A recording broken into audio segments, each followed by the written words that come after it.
世界千变万化，新闻随时发生，一波为您追踪。各位观众大家好，今天是2022年8月5号星期五，欢迎走进一波热点。加拿大持续加息造成就业岗位流失。周五，加拿大统计局表示，7月份加拿大减少了30600个工作岗位，这是继6月份减少43000个工作岗位后，连续第二个月就业岗位的减少。经济学家曾预计经济工作岗位会略增加约15000个，但就业岗位却在萎缩。本月，商品生产行业实际上增加了约23000个工作岗位，但这一增加却被服务业失去的53000个工作岗位所抵消。保健部门成为一个主要工作岗位丢失部门，7月份失去了22000个职位。在大流行2年多之后，该行业的倦怠和工作流失正在成为一个主要问题。数据机构表示，超过10%的护士在7月至少病假一次，超过20%的护士必须带薪加班以弥补人手不足。加拿大统计局表示，2022年初的护理职位空缺是5年前的3倍多。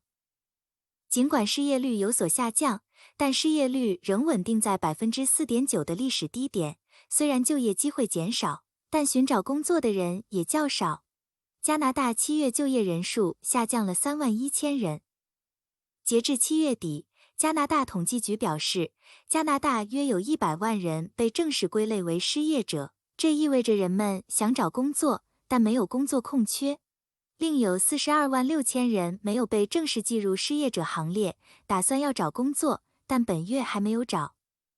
大约1950万加拿大人在7月份参加了某种程度的带薪工作。虽然每月的就业人数总是不稳定，在夏季尤其如此，但 Desjardins 的经济学家表示，这个令人失望的数字表明加拿大劳动力市场在7月份开始停滞。劳动力市场仍然紧张，随着经济增长放缓，就业仍将有进一步疲软的空间。工资也在上升，6月份同比增长 5.2%， 但仍落后于通货膨胀率。加拿大央行正在为9月份的下一次利率决定做准备，并将关注最新的劳动力数据，届时预计将再次提高基准利率。美国7月份就业增加，经济无忧。7月份，美国就业机会增加，比预期多得多。工人的需求很大，特别是在服务业，该部门一直在努力解决劳动力短缺问题。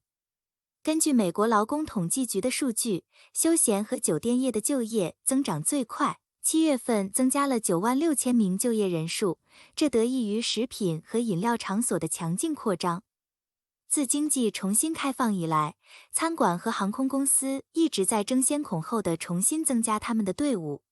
COVID 在2020年引发的封锁导致厨师、服务员和其他服务人员的大规模裁员和休假。与此同时，专业和商业服务的就业人数继续增长，7月份增加了89000人。在行业内，就业增长在公司和企业管理、建筑和工程服务以及科学研究和开发方面很普遍。医疗保健行业上个月也经历了强劲的就业增长，增加了7万个工作岗位。商品生产行业也取得了稳健的增长，建筑业增加了32000个，制造业增加了3万个。失业率在7月份回落至大流行前 3.5% 的水平，低于道琼斯估计的 3.6%， 并列为1969年以来的最低水平。当然，周五的就业数据也存在政治影响，美国人对价格上涨和经济衰退风险越来越焦虑。在11月的中期选举中，随着拜登总统的民主党人寻求保持对国会的控制，这无疑是选民最关心的问题。周五，拜登将劳动力市场的弹性归功于他，称这是他经济计划的结果。总统去年通过 1.9 万亿美元的美国冠状病毒救济计划和1万亿美元的美国2档基础设施法促进了就业增长。然而，共和党立法者和一些主要经济学家指出，政府开支是当前通胀水平的原因，这是40年来从未见过的。对于数以百万计的美国人来说，在通货膨胀飙升的情况下，薪水逐渐消退的力量仍然是首要的核心问题。时薪在上个月健康增长 0.5%， 比去年增长 5.2%。这还不足以跟上通货膨胀的步伐，这意味着许多美国人，尤其是最贫穷的人，在超市、加油站甚至学校用品的高价格面前，不得不随单不提。虽然强劲的就业市场是一件好事，但它也使美联储更有可能继续加息，以冷却经济。当前劳动力市场的弹性，尤其是低失业率，是大多数经济学家认为经济衰退尚未开始的最大原因，尽管他们越来越担心经济衰退即将来临。周二，劳工部报告称，雇主在6月份公布了1070万个职位空缺，这是一个健康的数字，是自去年9月以来的最低水平。上周，报名领取失业救济金的平均人数上升至11月以来的最高水平，尽管这些数字可能被季节性因素夸大了，但生产增长可能正在放缓，经济前景黯然失色。雇主们虽然仍在努力雇佣更多的工人，这种需求现在仍然很热，但可能会逐渐消退。大流行后，加拿大哪些行业加薪幅度最大？加拿大统计局最近研究了雇主为应对日益稀缺的劳动力而正在实施的战略。利用加拿大商业环境调查的结果，分析师能够确定那些认为劳动力短缺预计将在短期内成为其增长障碍的企业，然后检查他们的反应。结果显示，最近工资回升可能会继续下去，这增加了工资螺旋上升的可能性，这将进一步将通胀率提高到加拿大央行 2% 的目标之上。38% 的私营部门企业预计劳动力短缺将成为2022年的障碍。大多数公司计划加薪来解决这个问题。遇到劳动力短缺的企业预计到2022年将工资提高 6.1%， 而其他企业的工资水平为 3.6%。与终身员工相比，短缺使新员工的工资增长更多的受到影响。46%面临短缺的公司计划提高新员工的工资，是没有出现短缺的公司工资的4倍，而 64% 的公司将提高现有员工的工资，是没有短缺的公司比例的2倍。公司还计划向新员工和现有员工提供更多的福利和奖金，尽管其程度与工资提高的程度并不相同。大多数公司较少依赖替代策略，例如更灵活的工作安排或投资于员工的人力资本以应对劳动力短缺。这可能反映了雇主对远程工作的抵制，因为他在建筑、零售和餐馆的工作不可行，或者他们认为这种安排对员工的吸引力不如更高的工资。只有一小部分公司计划投资于其劳动力的人力资本，作为应对短缺的策略，主要是通过在公司内部进行的培训。在这些大趋势之下，不同行业青睐的人力资源战略存在很大差异。一些无法远程工作的行业，特别是住宿和食品行业，必须几乎完全依靠更高的工资和福利来吸引和留住工人。另一方面，即使是预期的短缺，也不足以让零售、建筑和制造业的公司提供高于平均水平的工资增长，因为这些行业在加拿大央行提高利率以抑制通胀后，首当其冲地受到需求放缓的影响。金融和信息文化服务中的许多工作都可以远程完成或以灵活的时间表完成。这些行业的雇主清楚地将提供远程工作或灵活的时间表视为其应对短缺战略的关键组成部分。许多专业、信息和文化服务公司都提供更高的工资和更灵活的工作安排。到目前为止，劳动力短缺加剧的前景并没有导致企业急于投资新技术来实现工作场所的自动化。只有 9% 面临劳动力短缺的公司表示他们计划采用新的或额外的数字技术，而其他企业的这一比例为 4%。这是一种影响，但几乎不是海啸。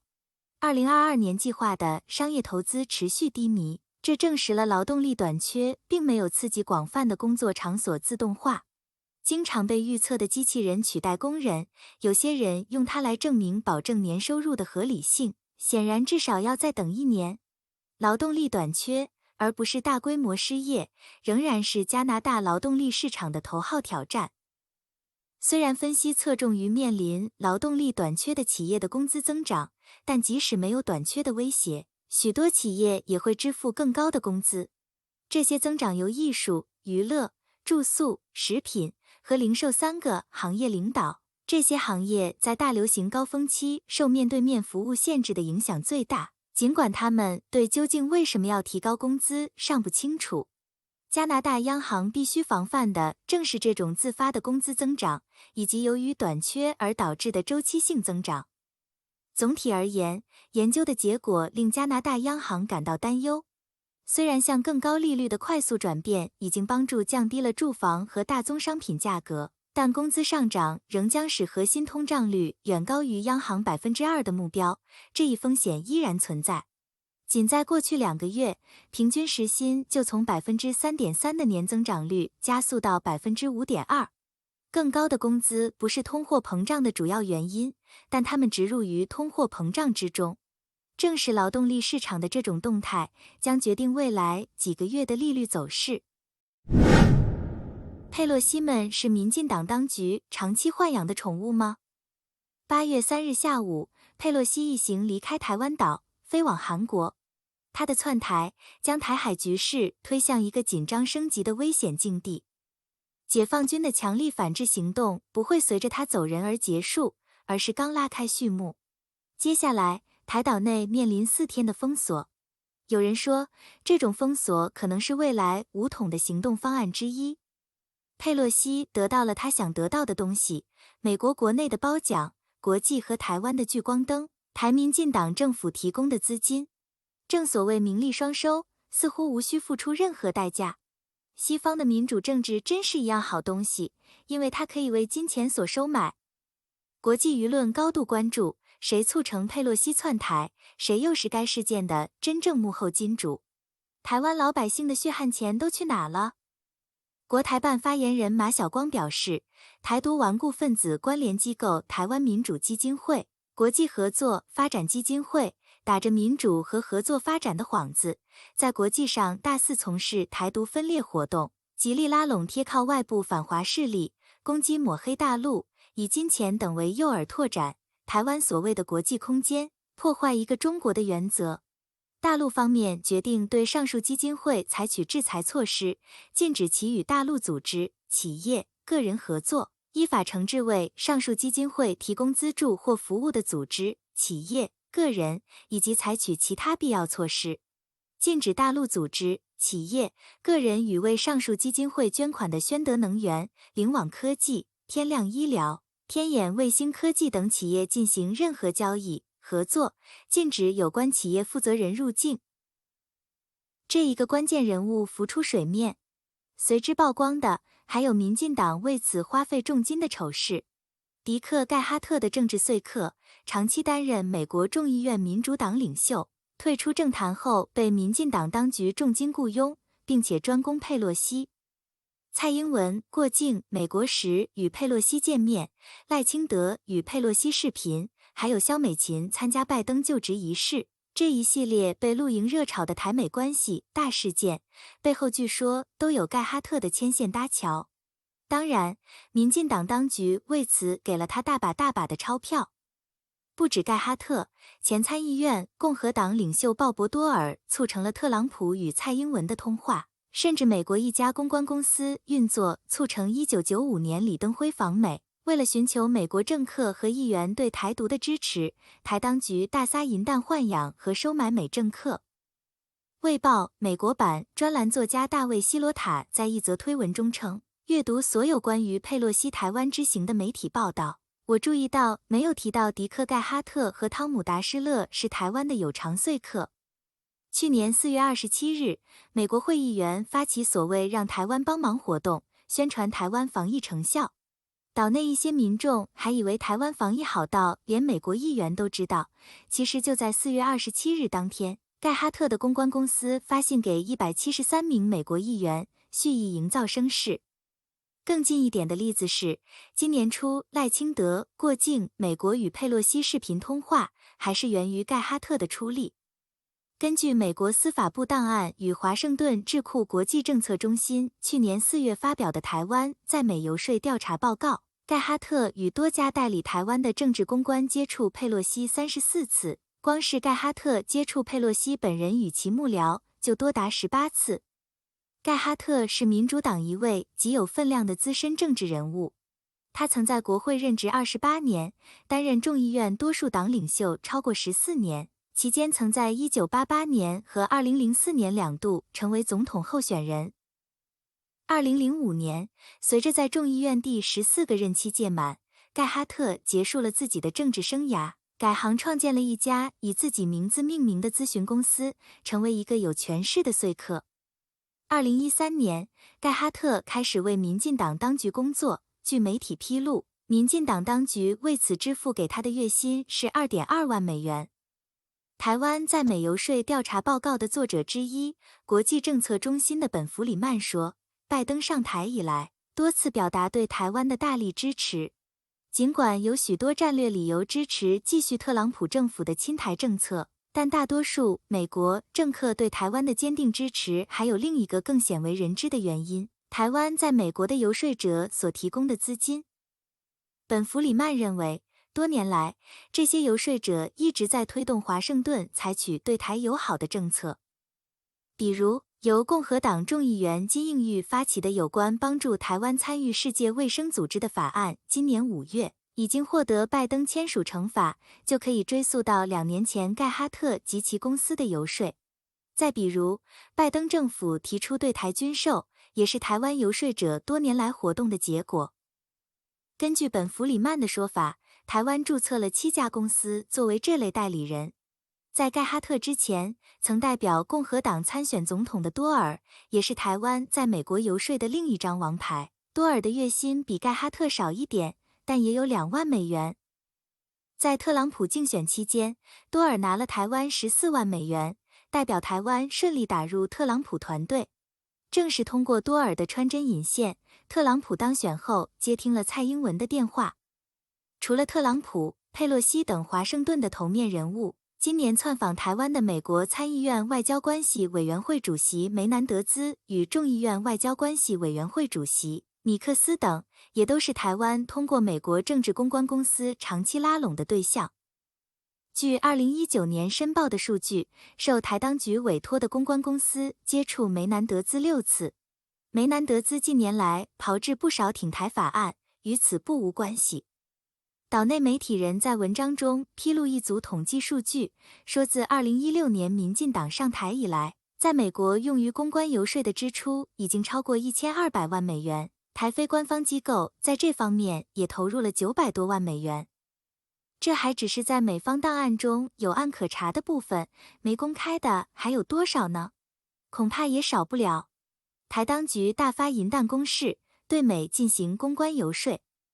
据台前外交官陆以正回忆，台当局在美雇佣公关公司始于1950年代，并且随着美国政府更迭选择不同的游说公司。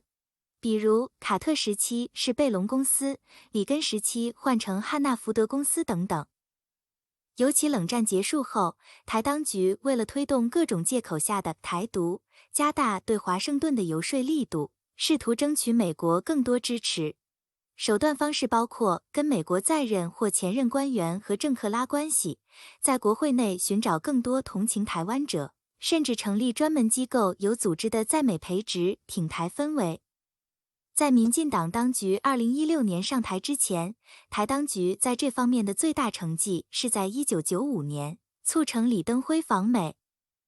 有文章介绍说，1994年2月开始，台湾综合研究院，一家当时国民党运营的资产，由大管家刘太英主导设立的机构，花费国民党党产，雇用美国卡西迪伙伴公司对华盛顿游说，推动李登辉访美以及加强台美关系。当年，一些人以李登辉朋友的名义向美国康奈尔大学捐款250万美元，直接推动了李登辉窜访美国。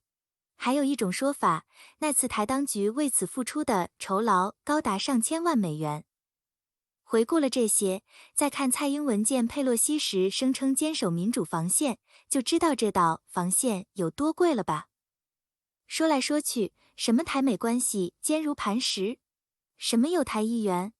以佩洛西为首的美国政客和议员各种鬼鬼祟祟的挺独，背后虽然有其个人顽固的意识形态偏见和政治利益盘算等多种因素作祟，但很大程度上就是一种生意，一种交易。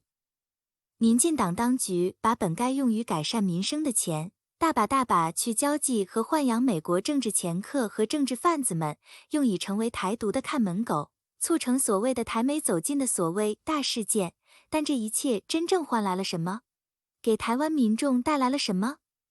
澳大利亚前总理陆克文等人表示，台湾当局这一笔交易不值得，买来的2天狂欢，最终换来了永久的不得安宁。周五，中国外交部在一份声明中宣布，将停止与美国高级军事指挥官之间的对话，以及全球气候谈判、跨境犯罪预防和遣返非法移民方面等8项具体合作措施，同时对众议院议长佩洛西及其家属实施制裁，以制裁佩洛西本周访问台湾。但凡佩洛西及其直系家属在经商过程中，任何与中国相关联的利益纽带，发现一个就一定会被斩断一个。此前有香港媒体调查发现，佩洛西丈夫和儿子靠基金投资中国内地、香港及亚洲多区资产，疯狂捞取油水。其丈夫创立的明基环球投资香港旗下的亚洲股息基金有一半为中国企业，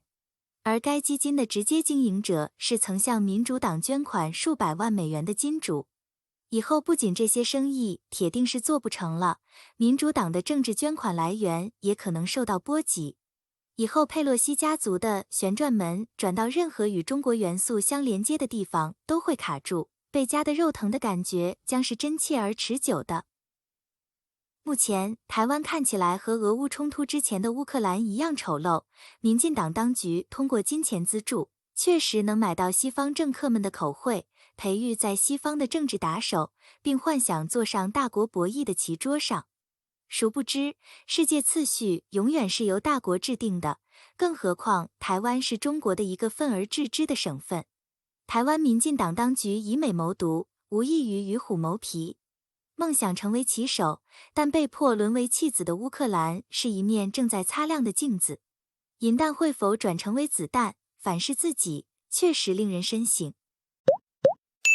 谢谢各位的观看，一波帮您追踪全球热点。如果对您有帮助，欢迎点赞、关注并订阅，下期不见不散哦。